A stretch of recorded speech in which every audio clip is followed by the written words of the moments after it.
So it is now my great pleasure to introduce our keynote speaker today, Dr. Stoney Trent.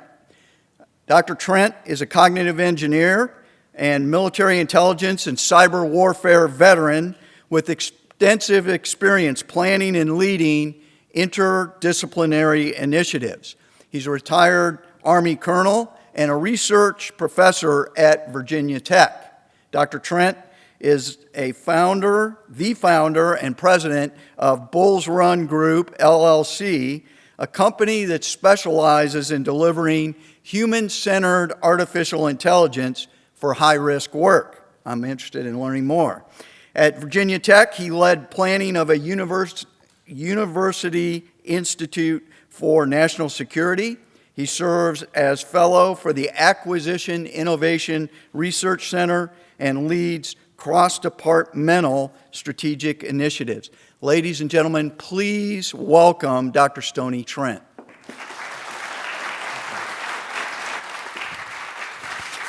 Just to make sure that the microphone is on it. Can everybody hear me then? Excellent, good deal. Thank you to the VMI team for the invitation. It's a great honor to come and spend some time with each of you. And share some of my scar tissue, lessons, and maybe some paltry amounts of wisdom that you may not otherwise have the opportunity to be exposed to. I will ask you to reflect on the photo that's on this. It's actually a photo of a painting on this first picture. The title of the presentation, kind of speaks to my focus as a human factors or cognitive engineer on the people side of human-machine systems. I understand that this is a cyber competition, and I've worked for many years supporting the development of technologies and the overseeing of cyberspace operations with the people on the end of this technology in mind. And so I'm here to talk with you a little bit about the implications of the people that we're responsible for defending. So if with that photo in mind, keep that in mind as we'll come back to that picture later in my talk. Question for anyone that's brave enough to raise their hand in an audience of 100: what do these three photos have in common? We have the gentleman here in the long sleeve shirt. Yes, sir. Go ahead. They resulted from human error. Okay, that's a common perception, a common interpretation. We have a Tesla fatal crash, debris from a 737 MAX 8 plane, and a screenshot from a WannaCry ransomware attack. Yes, ma'am. A common thing is that they're all cyber incidents. Okay, they all did involve Internet of Things or web-enabled devices. Yes, very complex computers involved with all of them. Other thoughts? Yes, sir. All led to loss of life. There actually. I'm not entirely sure whether the WannaCry has contributed to loss of life, but certainly is the largest cyber attack in history. But the point is, definitely, all three of them resulted in failures of high-risk systems. One other thought? Yes, sir. They were preventable. I'll offer you this is just Stoney Trent's interpretation of the commonality between the three. And in my first foot stomp here is it does all. I don't want to put the gentleman on notice here, but it does fly in the face of this conventional wisdom that these were all results of human error. First off, the first commonality is that in each of these three instances, technology failed people. I want you to consider that as you're going through this competition this weekend as well. Are the people at fault for technology failures, or is the technology at fault for being poorly designed? Human factors engineers take the latter interpretation. The second is that technologists that don't necessarily appreciate the importance of designing to support people and real-world decision-making often interpret these kinds of failures as reasons to engineer out people. Oh, look, people are not smart enough to drive these cars. They don't understand how to trust them. People aren't smart enough to interpret how to fly an aircraft or how to avoid ransomware. They must be dumb people at fault. And I vehemently reject that notion. Why is that?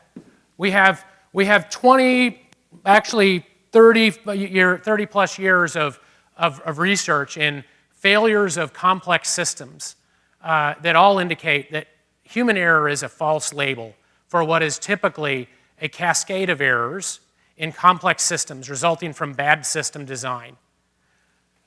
These are common sayings, actually, and maybe I put this bottom one on here because I've actually heard people refer to this one, this last one, in NOSCs, in these security centers. Man, if it wasn't for those dumb workers, our cybersecurity would be awesome.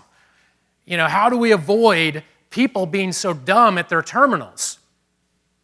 It has to be the dumb people's fault. We're not the dumb ones, but others everywhere else are dumb, and they're the reason why our job is so hard. And I'll say, just like these other work domains, whether it's running a restaurant, running a university, a classroom, they're the reason for our business. People are the reason for our business. They're not the reason why our business is hard. So I'm going to share sort of three sort of vignettes or stories to offer some of my experiences in this, and I would like to then finally close out this talk with, what does it really mean to you? What are ways that that you can contribute to your own future? So I'll start with a fact that many people overlooked, especially at your ages and younger. I'm actually a coach of a middle and high school cyber school club, or cyber club up in the DC area. And the first important lesson that I try to teach on my students in that setting is that cyber work is inherently teamwork. Yes, there is a lot of work that goes on individually, and there are a lot of individual skills that you must acquire. But that can be that can set up false expectations for how you're going to ultimately succeed as a cyber professional. Cyber work is inherently teamwork. The second is that story that I'll share with you illustrates how people, technology, and work co-evolve. It's not that we don't have technology-only innovations. There's not technology-only problems. There's not technology-only solutions. There are people, technology, and work problems, and the better we understand how people, technology, and work interact, it will help us understand how to do our jobs as cybersecurity professionals better. It will also help us understand how we can interpret how technologies will succeed or fail in certain settings. And then finally, I'll close out. A lot of people start with their own background, their own story as an intro. It's the least important part of this talk, so I might even skip over it. But I do want to illustrate how mentorship, and this is another aspect of people and a part of your human-machine system that you'll live through, are important. How and why it's important to seek mentors through what was a very complicated future. It's only getting more complicated. So in the notion of cyber work in being teamwork, I wanted to introduce this. Show of hands of anybody that has ever had any exposure to the concept, this terminology of the Cyber Operations Force, Cyberspace Operations Force. It used to be called Cyber Mission Force. Any of you, maybe the cadets, might have heard? Okay, that's okay. It's new news. That's great. I mean, it means the bar is pretty low for me to help. This is the world's largest team of teams for cyberspace operations. It is the world-class collection of experts for both defensive and offensive cyberspace operations. It is led by a 4-star general. General Nakasone is a mentor of mine, is also the director of the NSA. So this is a joint cyberspace operations force that's not just responsible for monitoring our Defense Department's information networks, but is actually responsible for finding and destroying our cyber adversaries with and through cyber actions. It's comprised of 3 types of teams principally: protection teams, support teams, and mission teams. Protection teams are most likely doing the kind of work that you're going to do in this competition here. They are identifying vulnerabilities, they're mitigating those vulnerabilities, they're reconfiguring software and networks to make them hardened against cyberspace threats. Our mission teams are doing the same against our adversaries. They're engaged in offensive warfare against our opponents, using usually going over the internet through either public or surreptitious access points to find and destroy our adversaries' networks in their networks. And then our mission teams are usually a bunch of software developers and malware analysts and other data scientists that are helping to build the capabilities that are deployed by those protection and mission teams. I introduced this concept to you because it implies, it really is sort of the world's greatest example of how a team must learn to operate as teams for a common purpose. There are the notion that our national security is secured by individuals working in their underwear in their basement is TV. It's not reality. These are real-world professionals going to work every day, studying and improving their individual knowledge, but also their teamwork. I had the opportunity to study and deliver tools for that force while I was running a research lab at U.S. Cyber Command. And I've presented here a workflow that's documented in a CISA document for an incident response. This may actually be a similar workflow to what some of you use tomorrow. Actions that you'll be taking in this competition to identify and mitigate threats in cyberspace. And the details are not the important part of this chart. You can reference this by looking it up online. This incident response playbook is something that CISA has published as sort of best practice. It's very similar to the way our cyber protection teams, if you recall in that last slide, operate. The reason I put this slide up here is that if you look at each of the decisions and processes on this flow chart, very, very few of them are actually involved hands-on keyboard only work. Most of them, if you read them in detail, involve some interaction with people, and that's before and during and after the operation is complete.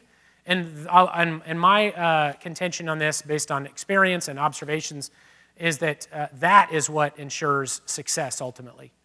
It certainly relies on technical acumen, the skills that you're going to display in tomorrow's competition. But the ability for people like you to step away from a keyboard, step away from a monitor, interact with others, looking them in the eye and developing interpersonal trust and confidence is really the linchpin for successful cybersecurity and cyberspace operations. I've blown up some of those actions into this chart. There's about 50 different cyberspace incidents we looked at, looking for commonalities and sort of ways in which they have succeeded or failed. This is all from research done with these military teams. And what we found was a wide variety of interpersonal touch points. Things that started pre-mission, where you needed to go and establish trust and confidence with a network provider that that's responsible for the network that you might be responding to assist. This is not unlike a fireman showing up and developing immediate confidence in the owner of a building that they're supposed to protect. It's not unlike that at all.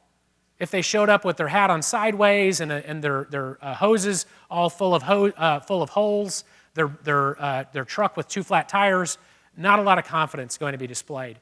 And there won't be a lot of trust that can be relied on during that incident response. Walking through the initial site visit, I was surprised by the manner in which some of our cyber teams struggled to inventory assets on behalf of organizations that they were trying to help.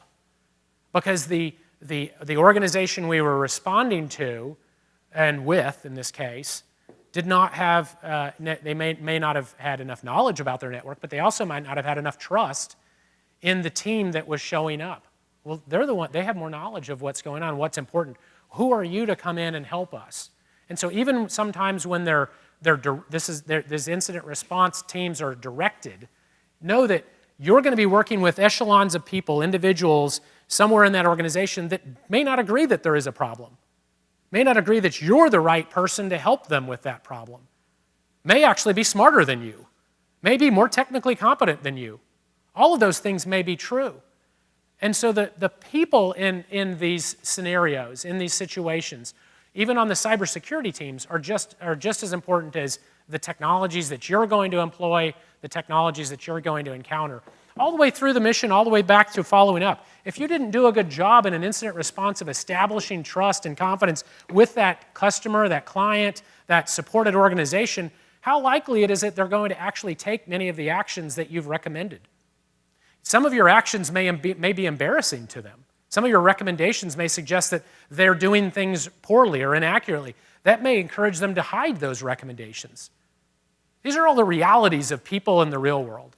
It's more than just finding a vulnerability and saying, fix this. Many of us probably raise your hand here if you've ever ran a Nessus scan on a network. Somebody that's ran one, what do you usually get from a Nessus scan? Couple things to do. Huge task. So usually it's an unmanageable list of things to do, right?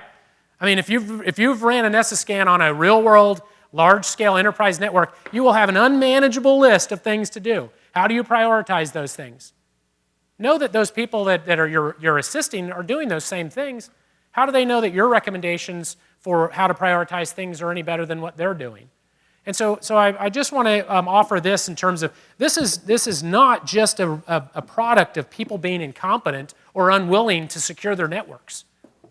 That cybersecurity, cyber work is teamwork. And it's even harder when you're responding to someone else's problems. I asked you to think about this picture.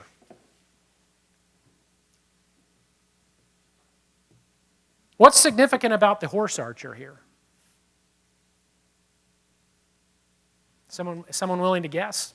Significance in context of what I've been talking about already?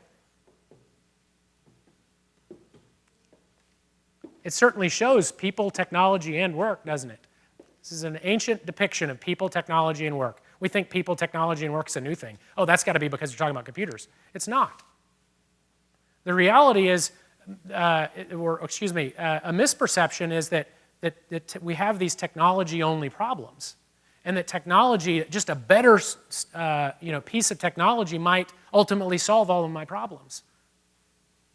But in reality, innovation is never just technology. Innovations, I foot stomp this, innovations are always recombinations of people, technology, and work. There's never a technology-only innovation. If it is, it's usually rejected. Because people are influenced by technology. Technology changes the nature of work. And so there are three interdependent legs of a triangle here. Back to cyber capabilities in this instance. This is work that I had summarized from my lab at U.S. Cyber Command, in which we were characterizing some of our technology gaps. And because this is what sort of senior leaders were looking for. They're like, help us identify where our largest needs for technology investments are. And I had the arduous, responsibility of sort of educating them against their conventional wisdom to say it's not just about improving, individual technologies here.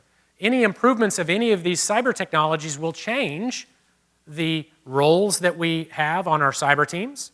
They will change the way our adversaries behave. They will change the way the users of our network behave. They will change the nature of work. So this is not just about identifying technology gaps and applying dollars to those technologies. In fact, any advancements in these have impacts on us as people and the work that we ultimately do. Following U.S. Cyber Command, I had the opportunity, I don't know if it was a blessing or a curse, General Nakasone called me. He's like, hey, first he told me he was going to reassign me to Florida to Special Operations Command. And then he calls me again 2 days later. He's like, no, I actually want you to go to the Pentagon. I'd like you to report to the DoD CIO. They've got some really important things that are that are forthcoming. And as I showed up, I showed up the same day as the new CIO, and it was about 2 days after the Deputy Secretary of Defense had directed the CIO to establish the Joint Artificial Intelligence Center. And so I had this, because I guess I could spell AI together, then they asked, well, can you plan the stand-up of this center? And I felt like I actually was blessed by having this opportunity because it allowed me to take some of these lessons from Cyber Command where we rode against the stream, we rode against the current, where everybody was thinking these were technology-only problems, to establish an infrastructure, a team, and the expectations that we're going to solve people, technology, and work problems. And so I had it was sort of like, part two, cyber lab here, with now just for artificial intelligence. There's a variety of myths that we had to expose. And I'll tell you that we're not done with this journey. We're not done with the mission of exposing myths and convincing people that they are in fact myths. I have some of them listed behind me here. People will tell you that as soon as we perfect general artificial intelligence, then the world will be much better. I'll submit that there is no universally good technology. There's universally bad technology. Is this a universally good chair, or is it a universally bad chair? It depends on what your role is. What do you want to use it for? A hammer is excellent for hammering nails. It's bad for screwing in screws. We intuit these things about physical technologies, but for some reason, software-based technologies, we have this notion that there will be inherently good and inherently bad capabilities that are forthcoming. At the beginning of this talk, I asked you to talk about, mention sort of what are the common themes of those three catastrophic failures in systems. Human error is generally a label that's placed on catastrophic failed systems when people haven't fully understood what was at play. When you fully uncover the forensics of these failures, whether it's a nuclear mishap or an aircraft that fell out of the sky or an autonomous vehicle that went awry or a cyber attack, you find competing goals, you find insufficient information, you find people that woke up every day, they still do, we wake up every day putting on our clothes and thinking we're going to do the best for ourselves, our family, and those around us with the information we have around us. That is the nature of humans. People don't get up and go to work to do bad jobs. They don't get up and say, I'm going to do a really crummy job today. That's not the way people work. People make the best decisions they have with the information they have. When technology poorly presents information to those people, they make bad decisions. I actually had to correct a speech that the DoD CIO was making when we were standing up the Joint AI Center, because he had a sentence in there that said something to the effect of, soldiers need to learn how to trust artificial intelligence. I said, boss, if I can help you with one thing in your time here as CIO, it's that sentence is utterly, fatally flawed logic. You're putting the responsibility on every individual to trust a piece of technology when it's the responsibility of the technologist to design technology that is trustworthy. It's the responsibility of the technologist to deliver solutions that help the users understand when and how that technology is going to be good or bad. And you'll experience that with cyber tools you're using. When should you use a Nessus scan? When should you use NetMap? When should you use some bespoke tool that you design yourself? There's no universally good or bad technologies, and there is nothing better about artificial intelligence than actual intelligence. These are the realities. Those are the myths, these are the realities. These realities are borne out by decades of research in high-risk work and forensics of catastrophic system failures. People are actually miraculous information processors. We are the best change detectors in the world. Our sensory perception systems have been evolved over eons to be extremely good at detecting change. What we're not really good at is watching, is vigilance tasks, watching the same thing over and over. We fall asleep because there's nothing interesting. If there's the smallest amount of change, we detect it. Where our brains use far less power than any artificial intelligence computer out there.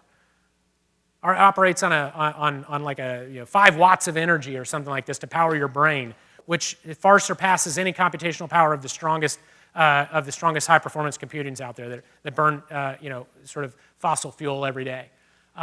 People are, in fact, the sources of resilience. We're able to interpret new and novel situations and adapt to those new situations. Again, we make decisions based on information we have. Sometimes that information we have is inaccurate. Sometimes it's often due to poorly designed technology. Show of hands, anybody that ever had a VCR in their house? Yeah, okay, so good. We'll have some older people here. How many had a VCR in your house that was flashing 12 all the time? It was me. Like, was it because we were too dumb to set the clock on the VCR? It was not because we were too dumb to set the clock. It was because whoever designed that stupid interface didn't make it easy, and it wasn't easy enough for us to care enough to change that and set that clock. It wasn't my fault for being dumb. That it's not 12 o'clock, people. It's not 12. So how do you ensure that we're the sources of resilience? Systems have to have to be designed in a way that help us retain our agency. Agency, what's agency? It means our ability to set goals, our ability to direct attention, our ability to allocate resources. Those are all people responsibilities. Computers will never do that. Computers will not set goals. People set goals. People that tell you that they've designed a computer that sets goals do not understand that they, in fact, themselves the software developer was a person that in somewhere set a goal for that computer. The computer did not set a goal. Somewhere there was a software developer that had a goal in mind, some envisioned world of the state of the world, and they designed the software to act in those ways. How does that software developer know any better than the person in the situation about what's needed? So this is a different notion about good technology. It's not just about sexy visualizations. It's not just about high processing speeds or ability to rapidly ingest terabytes of data. It's how are you designing technology such that it is observable, it's directable, it's understandable. When our technology, and this means our networks, if our networks are not observable, they're not directable, they're not understandable, people make mistakes. And so we should care about people. So my last sort of personal story here is going to go back to my own journey, and really this just is to as an attempt on my behalf to sort of relate to where you are sitting in the seats that you are. If you're a college student today, and sitting in this theater, you're where I was, and it sounds like some of the other speakers were back in the 90s and the 80s and 90s. I had no idea that this was going to be my career path. This isn't a career path that was spelled out for me by the Army. In fact, the things from the middle of this chart to the right didn't even exist when I was sitting in your chairs. I was only able to navigate this complex and I believe very personally and professionally rewarding career because I learned, when I was in your chair, no one ever told me this. They never told me the secret of life. Secret of life is find mentors, seek them out, and leverage those mentors because they have experienced things that are similar to what you're going through but not the same. They can help you navigate a very complex journey. I can guarantee you that if your investments in people in your life will benefit you in navigating your career. My careers went, I've had, I just left the Army in last April. For 26 years, I was moving every 2 years, changing jobs, changing roles, learning about new people. The thing that I valued most about my military experience was the fact that each time I was responsible for coming in and learning about all of the great things that the people I was going to work with and for and that were going to work for me, what have they already been doing and what are they bringing, what do they contribute to the team? And how can I add value to that team? The higher I proceeded in rank and responsibility, the less important I became. The more important those around me became. I say the less important that I became because all of my attention was, the success of my organization was less and less about what I did and more about what I enabled. And you don't learn those lessons in class. You don't learn those lessons running a scan or doing a vulnerability analysis. You don't learn those lessons without getting out of the computer, talking to those to your right and left, and building relationships that you can count on. And I think this is one of the best things about these kinds of competitions. The absolute best things about these kind of competitions, and I'm so glad to see you guys without for the most part, many of us are probably vaccinated, we're out of masks, there's much less. This is like a world apart from where we were 2 years ago. We're all so blessed. And so take advantage of that this weekend in learning with others, growing relationships that you can rely on down the road. In 1995, Cadet Trent had no idea these things were going to be realities. I had no way of anticipating, no way to predict. Nobody could have designed the general artificial intelligence algorithm to predict these emerging technologies and opportunities and challenges.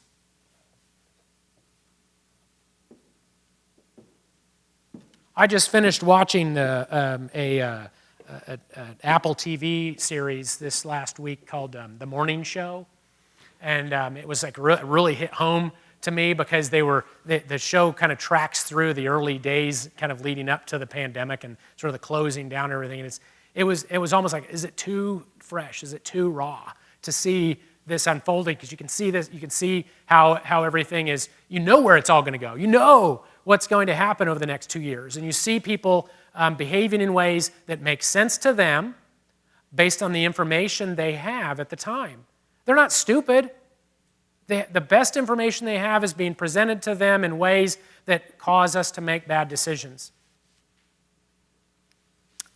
Other things, have emerged here. Fake news. There wasn't even a term. Fake news. Who knew that was going to be an issue?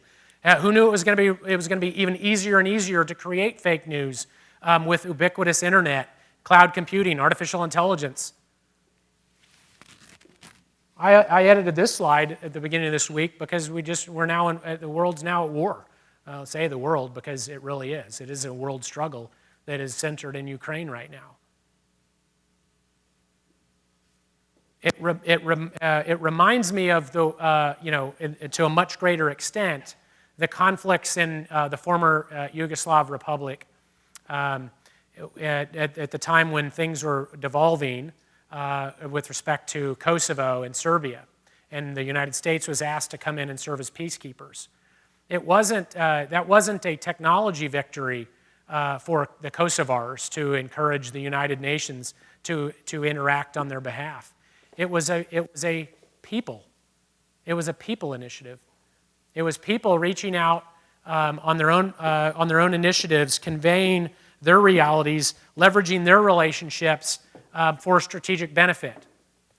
It'll be interesting to see over the upcoming days and weeks how the Ukrainian relationships impact what happens in the world.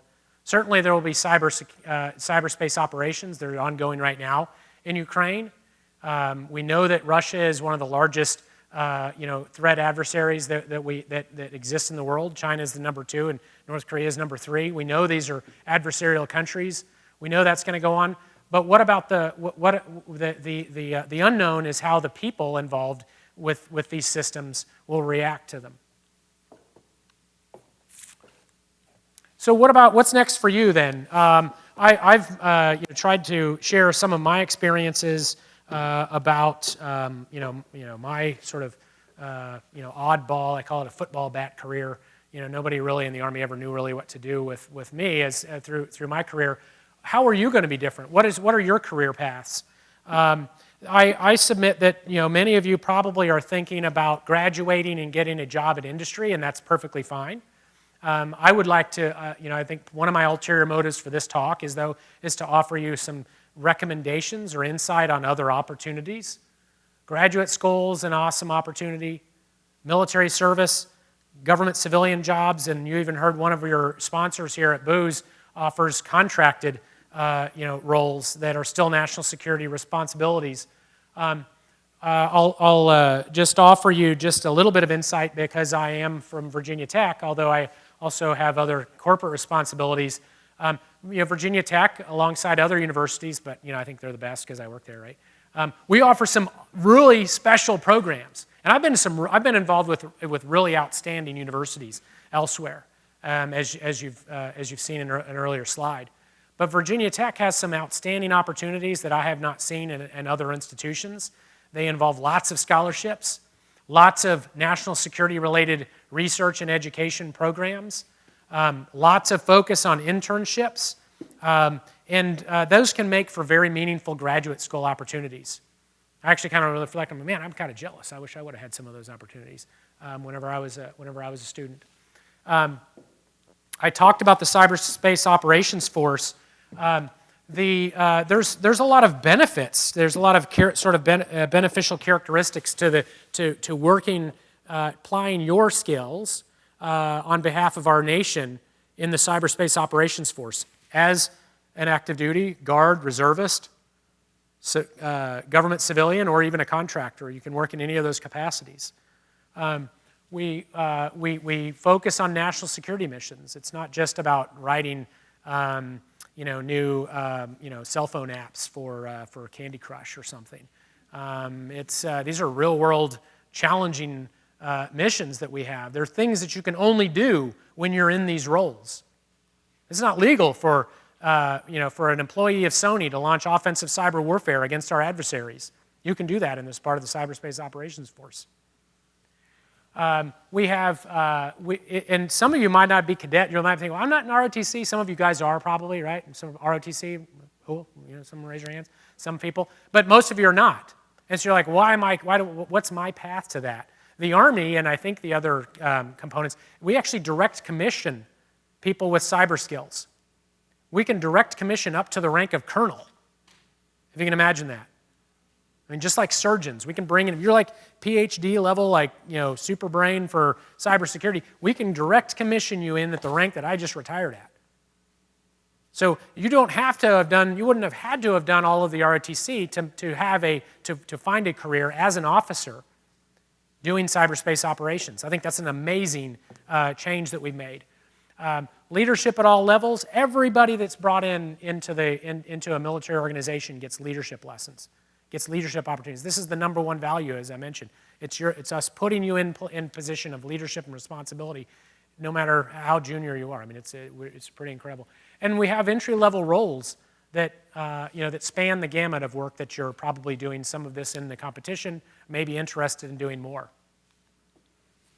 So I've talked a little bit about my journey and in my lessons, shared some lessons from the human factors engineering community about complex systems and how they can succeed or fail.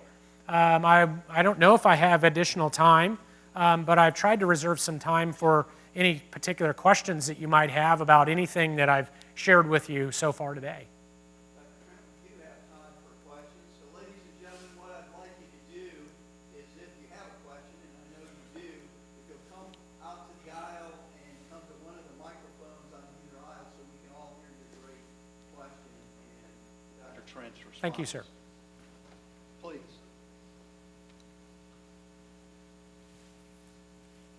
There was some good hand raising there before, so I'm kind of motivated that there will be some good questions. I've got a question. So Yes, when sir. you listed our cyber adversaries, you put Russia one, I think you said China, then you said North Korea. You didn't mention Iran. And is that because you don't think their cyber capabilities are quite equal to those other countries? I think they would be a fourth. They would be probably a distant fourth. Yes, I think it's due to focus, and it's due to technical competence at this stage. They would be a number four. But it's not to say that we can be lulled into complacency in that way. Number four in cyber can be number one tomorrow, if they're the adversary that's on your network. As you guys know, right? I was like, it doesn't matter whether this is number four or number one. They're in my network now, and so that's that. And what the distinguishing characteristics though is, once you can assign a source of an advanced persistent threat, it will help you understand why they're there and what they might intend to do by staying there. So those are the really distinctions. It's not to say that you should only pay attention to number 1, 2, or 3. So where would we be on that list if you included us? I think we're easily still the world leaders in cyberspace operations.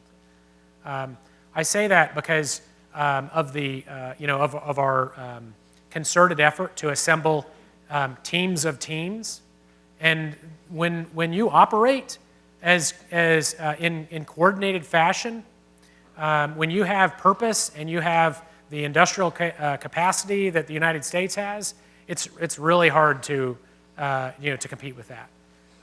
Individual organization, we have that. I read a lot in the news. And this is just Stoney Trent's perspective. I can talk more freely now that I am formally out of the uniform, I suppose, though.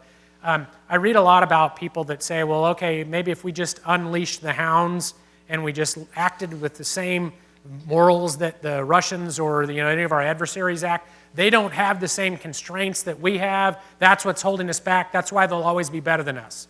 And I completely disagree with that perspective. I think that it can result in short-term victories, but ultimately long-term, it undermines credibility. And I forget who to personally credit it to, but I did like a gentleman that was speaking last year, and kind of made the notion that said, if we think that China, for instance, is at risk of sort of taking over the world, you have to ask yourself, how many people want to live in a society like China?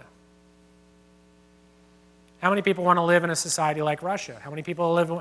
So if you think about it in that perspective, I think that it's very helpful. Because ultimately, the reason was we won or did not win any conflict, stem from the prevalence of the people to allow the victory.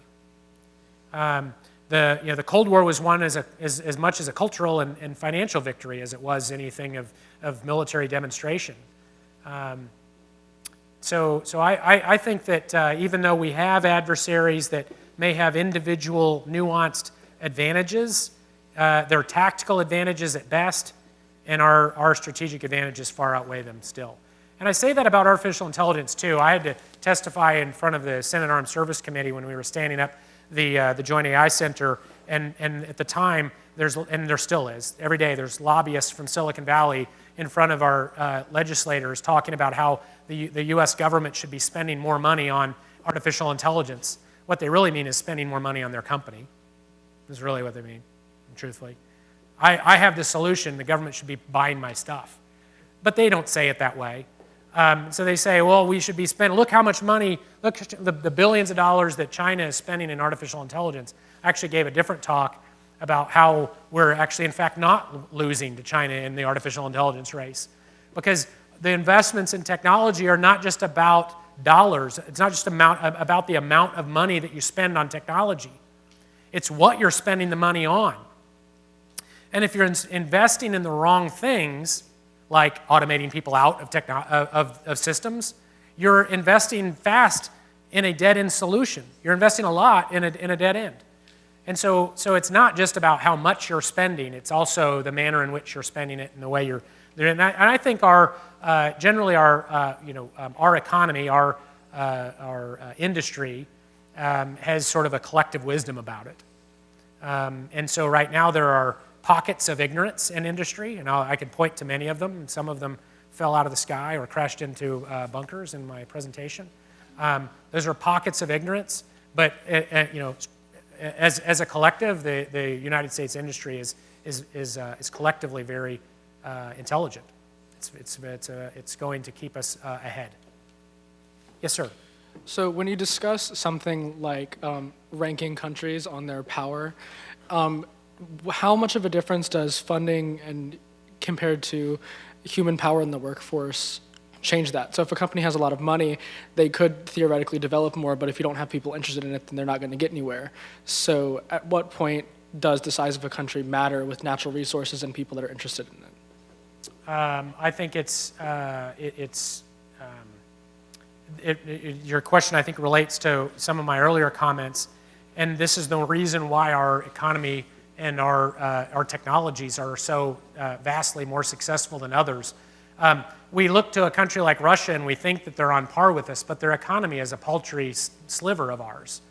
And even the Chinese economy, although they have billions, they actually have 3 times more people than we do, their social structures and their technologies are not as interesting to as many people as ours have been. And I think that are the qualities of our competitiveness come from the sort of virtues of our society more than individual decisions. It's not coming because we have Elon Musk. It's not because we have jobs. It's not. I mean, those are individuals that we've sort of propped on sort of pedestals and said, look how smart we are because we have these smart people. But a large corpus of research and innovation has demonstrated is that, innovation is done as part of teams. Its innovation is not individual. They're not individual innovators. Actually, have been myths. Even Thomas Edison, when he goes, oh, look how many things he innovated. He had an entire lab that he was running that was giving him ideas, and he was learning from others' failures as much as he was learning from his own successes. So to me, I think that our competitive edge needs to continue to come from our social values, and it's the diversity that we've achieved to date that underpins that. The things that when we sense things starting to undermine those core values of diversity and freedom, those, I think, that's when you'll see our competitive edge erode. So would you say that China's natural resources are on par with our interest in the technology, since they have more access to cheaper development and more resources? I don't think that's the case. Well, I mean, and again, I'm admittedly speaking a little bit outside of my wheelhouse, but I'll offer conjecture for what it's worth. A nation like China has a lot of growth before it will be at a place that the United States is in. It's in many places still pre-industrial. The numbers of people that it has to put to work do not equate to the numbers of people that we already have working at a level that that surpass them. So I think that there's a reckoning that will happen with China as it fully enters the industrial age and then the information age that will reduce its the effectiveness of its size. But I think it's still decades away. And you can only do so much with a top-down directed society, and that's what China is today.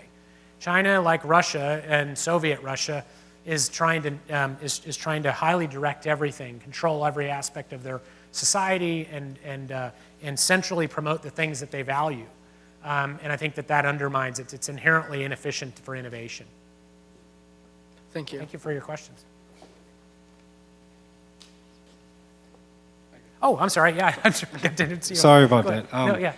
So I found that soft skills are just as important as the technical skills, but I don't know, do you know of any competitions that, I know we're doing the CTF, which is mainly technical here, but are there any competitions out there that focus solely on soft skills to help like a person who's maybe an introvert, or is there anything that you would recommend to somebody who's maybe a little timid, but is a great mind, but struggles in those team environments, but would be a great asset, but has a tough time bridging over to communication with their team members? Thank you for that question. That's excellent. I'll start by offering you just sort of it's a bit of a joke, that we had at the NSA. The NSA, if you're not familiar, is the world's largest employer of mathematicians. It's also the largest consumer of electricity in the state of Maryland. It's a very unique organization. My entry into the NSA, as I was in processing, going through the first time I went in through the security gates, I was kind of taken aback because here I was, Lieutenant Colonel Trent, came from line units, et cetera. I'm in uniform, and in walks, two NSA employers with purple hair and like the neck bands around me, something like literally out of a movie. I'm like, this has got to be a caricature here. But they were NSA employees, walking in and so it's an odd bag of government employees and contractors that help support it. But one of the jokes that they have about NSA employees is like, at the NSA, our introverts stare at their shoes when they talk, and our extroverts stare at the other person's shoes. And it's not untrue. I mean, it is it's not much of a joke. So your question about soft skills and what I like to say is overcoming introversion. First, there's no introvert that needs to overcome introversion. Okay, there's nothing about your personality traits that need to be overcome. Period. There are some people that gain energy from extroversion, and there are some people that and being amongst others, and there are others that gain energy by having solitude and quiet for reflection. There's nothing wrong about either of those types of persons. This is something we taught at West Point a lot. I'm sure VMI has this in their leadership lessons. What's important for the emergence of good leadership for introverts and extroverts is to understand how they are strong and leverage those strengths. It's not to sort of overcome and bandage over what someone else might say is flaws, because they're not flaws. So your point about developing strengths is important. So I want because some people can kind of interpret that. Oh, I'm an introvert. I need to be, So I think one is the short answer to your question is I actually don't see a lot of competitions engineered in this way. But there are more increasing competitions that are team-based. And that sort of that create problems that are not solvable by one individual. They have aspects to them that require collaboration outside of the terminal, and I think those are good steps to cultivate at least small teamwork. And then I'll say that even if you're an introvert, if you want to be a leader of others, you should find opportunities and seize opportunities to put yourself in leadership positions. Know that you're an introvert. My wife is an introvert. She'll fully admit I'm not, but she is. She's a retired Army officer as well, 20 years as an Army medical specialist officer. She doesn't do well around lots of people, but she's a great leader. And it's because she's learned to leverage her strengths. Her strengths are empathy. She's much more empathetic than I am, and I can't. You have feelings? I don't see them. But she does, and so she's learned to leverage things about her leadership style and her personality that allow her to be an effective leader for the people that she's leading. And so that's sort of one of the other leadership lessons that I'll offer is that there is no universally good or bad leadership, and this is sort of the theme of most good leadership courses. There is not the Patton model. Everybody does the Patton model of leadership. If the more soldiers you slap, the better.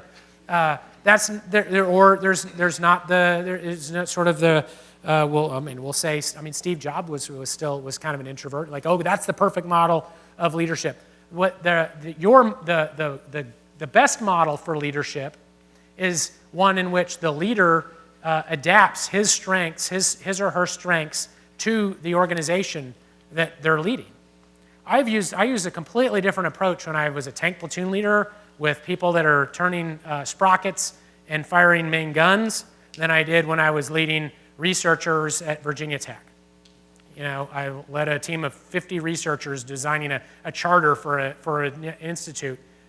No way I'm going to lead them like my tank platoon. And so it's about the best leaders understand up front. They know that life is a journey of introspection. That they know that they're always, but they're going to accept this sort of charter to always be better with every experience. And I'm still faulted like we all are, and you will be too. Your biggest fault is when you presume that you've perfected it all, and that everybody else needs to adapt to you. Thank you for that question. Thank you for your time. Last question over here. Yes, sir. Go ahead. Sir, where do you see AI going in the next 5 years as it relates to military applications? Oh, great. Yeah, that's something definitely I can comment on. Definitely in my wheelhouse there, more so than leadership lessons even. Where is AI going? when I was designing the Joint AI Center, which is an organization that has this mission to transform the world's largest bureaucracy, the DoD, with and for artificial intelligence. We're going to take this from the 1980s into the 2020s. What I recognized first was that there are applications, there are places for artificial intelligence within any of our warfighting domains. You know, our warfighting functions, whether it's fires or whether it's intel, surveillance, reconnaissance, or whether it's communications or whether it's health and sustainment, there are applications for artificial intelligence in any of them. And we've demonstrated that by standing up 6 missions that align with each of our warfighting functions.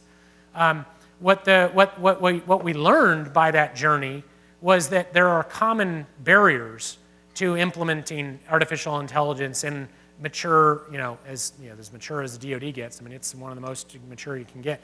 Mature organizations, there are barriers to the adoption of advanced technologies like AI. Most of those are tied to the $2 trillion of military systems that we've already purchased. We're not going to just throw those away because someone designs an artificial intelligence algorithm. And so those barriers that we identified across all of our warfighting domains are things that we're having to contend with today. There are things like knowledge, data access, data quality. There are things like knowledge of operational problems that are suited to solving with artificial intelligence. There are things like policies related to acquisition and data sharing. So there are a lot of unsexy aspects, is what I'm saying here, right? Everybody just probably fell asleep when I listed all 4 of those. But so to your point, where are the things where we see likely the most advancements? My sense is that we will run into a brick wall, we meaning the Defense Department and industry, with the notion of fully autonomous vehicles very soon.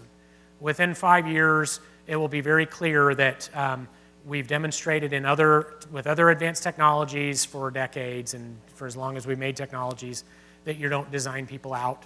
And the notion that we're going to design these sort of fully autonomous vehicles, whether they deliver munitions or not, will fall short. And we'll recognize that, and so then the good part is we'll have enough examples that will open our eyes to the things that some of us already know, and then we'll start investing in better feedback loops. So I see a lot of our investments in artificial intelligence now going to things like monitoring of systems to give us measures of human-machine performance. How do we instrument an aircraft or a tank or a ship so that we can monitor how well or not or suboptimally it's performing in the real world? Those types of insights we're going to have first before we get to sort of more autonomous systems. I also see us a lot of excellent work in AI going into cyber. I think cyber. Yay, you're here for cyber. Cyber is one of the work domains that is most understanding that data is central to what we do. And because of that, I think that the cyber work domain will be some of the most benefited by AI. It's hard for a doctor or a mechanic or even a fighter jet pilot to understand why they should care about curating data in their workplace, because it's not what they do. But the cyber workforce does. I mean, you guys live and breathe data. I mean, this is kind of what we do. And so we can more easily intuit the value of investing our time and energy into not just collecting data, but ensuring that data is useful. Is it labeled correctly? Is it high quality? How was it collected? In what context was it collected? And so those things, those features of data will will improve the ability for us to train AI models and deploy those AI models for effective use. So I feel personally, if you were to look at all the missions, the one mission that we stood up at the Joint AI Center that I think has the most likely for real world success is AI enabled cyber tools. Thank you. Thank you. I know that I think we're out of time, right? And so, but I'm going to be around through dinner, and I'm happy to have one-on-one conversations or small group discussions. I love coming to these types of events because of the things that you guys teach me through your questions and comments. So please don't feel like because of the way I spoke that I believe I know all things and that I have all the right answers. I'm interested in hearing your feedback, even on the presentation. So please find me if you're interested, and we'll find some opportunities to discuss. The last comment I'll say, to go back to my comment on mentorship, I think this was in your invitation here, is bring business cards, bring resumes. You should be thinking about this, right? That this is not just a competition. This is a networking event. And so whether you win, lose, place in the middle, or whatever it is, the benefits of your interpersonal interactions will outweigh whatever trophy you bring home or don't bring home. So thanks for coming. And thank you again to VMI for the opportunity to talk. Thanks.